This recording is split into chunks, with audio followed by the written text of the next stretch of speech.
Dalam bagian kedua kesaksian Lukas diceritakan tentang kitab. Ada seorang lelaki tua bernama Simeon. Pada saat itu Tuhan Yesus baru saja lahir tidak lama. Maka orang tua Tuhan membawanya ke bait suci. Ingin melakukan ritual penyucian untuk Tuhan Yesus. Kemudian lelaki tua itu bernama Simeon menggendong Tuhan dalam pelukannya. Pada saat itu Tuhan masih sangat kecil. Baru saja lahir tidak lama. Lelaki tua itu berkata bahwa Yesus yang baru lahir ini adalah keselamatan bagi semua bangsa. Keselamatan bagi semua bangsa berarti juru selamat bagi semua bangsa. Juru selamat ini berasal dari kasih karunia Tuhan. Karena bayi ini, seluruh umat manusia diselamatkan. Mari kita baca isi kesaksian Lukas. Halaman 7. Keselamatan untuk semua bangsa. Setelah ke-8 hari, mereka melakukan ritual sunat pada anak itu dan memberinya nama Yesus. Ini adalah nama yang telah ditetapkan oleh malaikat sebelum dia lahir dari rahim ibunya.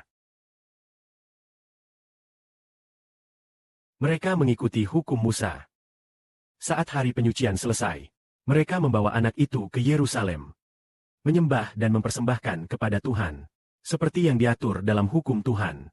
Semua anak laki-laki sulung harus dikuduskan, didedikasikan untuk Tuhan. Mereka juga menurut hukum Tuhan mempersembahkan merpati atau 2 burung merpati muda sebagai korban. Dalam Alkitab, anak laki-laki sulung diberikan kepada Tuhan. Anak sulung didedikasikan kepada Tuhan. Untuk melambangkan apa? Anak sulung negara Israel didedikasikan kepada Tuhan. Melambangkan 144.000 orang yang didedikasikan untuk Tuhan. Saudara-saudari mengerti bahwa 144.000 orang melambangkan anak sulung dalam Israel. Anak sulung berarti anak sulung dari setiap keluarga. Berapa jumlahnya? Ada 144.000 orang. Mereka didedikasikan untuk Tuhan. Untuk melayani Tuhan.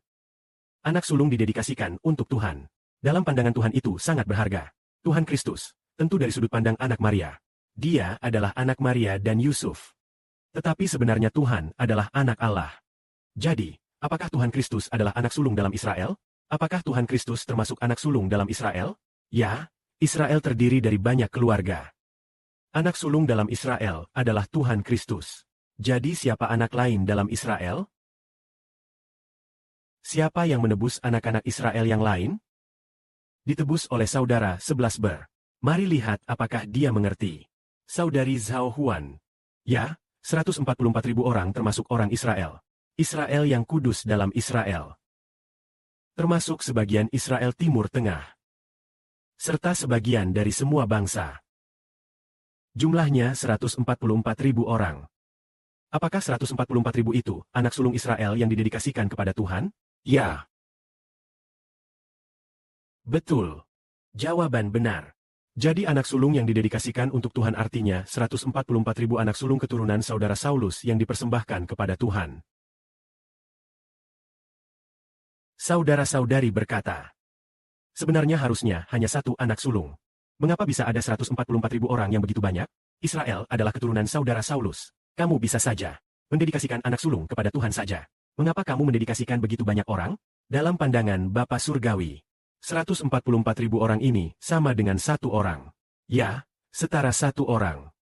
Itulah sebabnya, 144.000 orang sama dengan satu orang. Jadi, siapa sebenarnya anak sulung itu? Dalam pengertian umum, mari kita tanya lagi saudari Zhao Wang. Di Israel kuno, anak sulung harus didedikasikan untuk Tuhan. Ketika mempersembahkan korban di Keluaran, orang Israel mempersembahkan anak domba Paskah. Anak domba dalam festival perikanan disembelih sebagai korban. Apakah itu untuk menebus anak sulung Israel? Ataukah anak-anak lainnya? Kita tanya saudari-saudari Zhao Heng. Anak sulung, yang tertua. Tuhan membunuh yang tertua di Mesir. Anak sulung di setiap keluarga Mesir semuanya dibunuh. Lalu, bagaimana dengan anak sulung keluarga Israel? Tuhan tidak membunuhnya. Jadi, anak domba Paskah menebus siapa? Anak sulung, sehingga Kristus, sebagai Tuhan anak domba, menebus anak sulung bangsa Israel. Yaitu anak sulung bangsa Israel yang adalah milik Roh Kudus. Jadi, apakah Tuhan hanya memberikan kehidupan kekal kepada anak sulung Israel? Atau seluruh umat bangsa Israel mendapatkan kehidupan kekal? Seluruh Israel.